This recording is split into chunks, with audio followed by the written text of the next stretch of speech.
Harry Potter and the Order of the Phoenix is without a doubt one of the best Harry Potter films in the series, and there is definitely an argument to be made that the movie is actually better than the book, something that rarely happens with the Harry Potter movies. So for today, I'm going to be reviewing and talking about why this film is the best Harry Potter adaptation in the series. Now, this movie had the big task of adapting the fifth Harry Potter book to the big screen, and this one was particularly harder to adapt because the book is the longest in the series, it's around 800 pages. But somehow they were able to keep in the main events from the book and highlight the important themes that are displayed throughout, without it feeling too jammed with heaps of scenes that are rushed through because there's just so much to get through.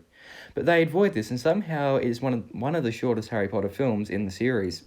So when looking at the movie storyline, it's able to take the long chapters from the book and condense it into good, strong, impactful scenes. This Harry Potter book is probably my least favourite, and I think a lot of other people have the same opinion as well. Because this book is very long, and some of the parts in the book drag out for long periods of time, and at times it can be boring and hard to get through. So that is why a lot of people just prefer to watch the movie, because a lot of those moments from the book are just so much better when they're made for film. So the film is able to dive straight into the action with Harry and Dudley being attacked by a Dementor, and then it is followed up straight away with Harry being expelled from Hogwarts. Now, this is only the first 10 minutes of the film, and it's a great way to open the movie because it immediately raises the stakes and keeps you gripped in only just two scenes. It then quickly introduces us to the Order of the Phoenix and reintroduces the characters. It sets up a clear plot and narrative to follow, with Voldemort returning and the threat is very clear. They also show throughout the whole movie Harry's connection to Voldemort and how he struggles with how they are alike. And it is shown by Harry isolating himself from his friends in many scenes, and I like how the movie focuses heavily on the relationships between the characters. I like the relationships between Harry and his friends, who he stays away from in some parts of the film because he is scared and concerned about his connection to Voldemort and thinks they don't understand. But then he grows as a character, and then he's able to remind himself that he is something that Voldemort doesn't have. Because Voldemort doesn't know love or friendship, and this is how Harry's able to overthrow him at the end of the film, where he's invading his mind. I also like the relationship between Harry and Sirius, because Sirius is now stepping up as a father figure for Harry, and the two share some very touching scenes together where Harry can just open up to Sirius, and this makes his death later on in the film more impactful. But the film also displays how Harry learns to become a better leader and starts up Dumbledore's army, and personally I loved watching Harry teach the other Hogwarts students how to defend themselves against the dark arts. As far as character development goes, Harry develops heaps in this film, along with others.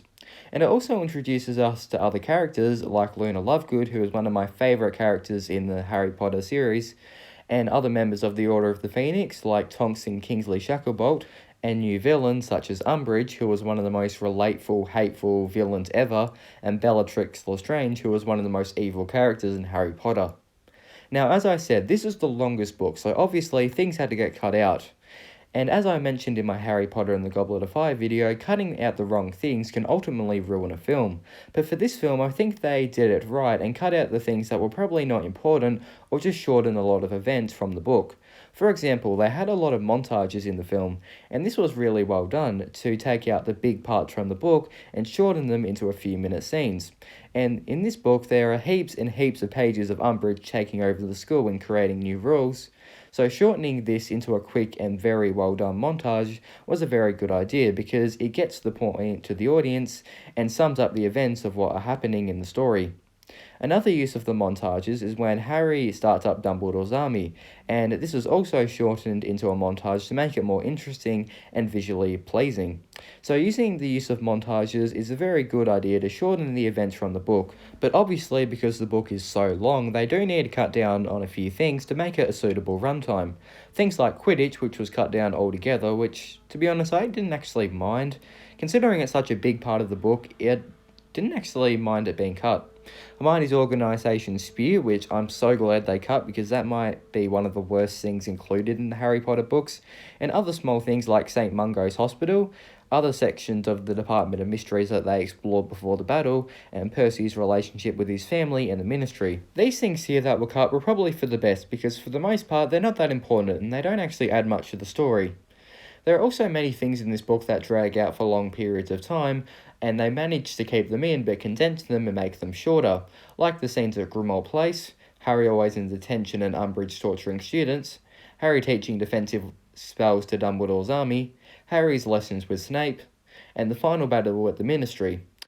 And while on topic of the final battle in this film, that might go down as being one of the best climaxes to a Harry Potter film. You can tell that the ending of this book was made for film, and you get a real thrill when watching.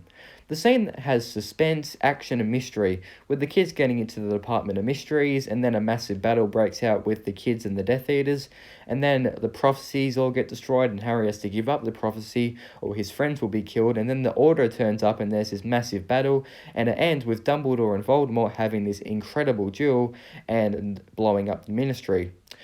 With all of the action that is packed into this scene, it also delivers on a sad note, like when Sirius kills Harry James without even noticing before he gets killed. Nice one, James!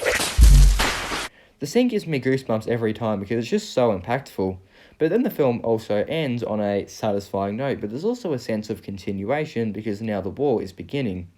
The filmmakers had a big job to be able to adapt this movie because of the book's length, but I think they pulled it off, and it's an incredible film.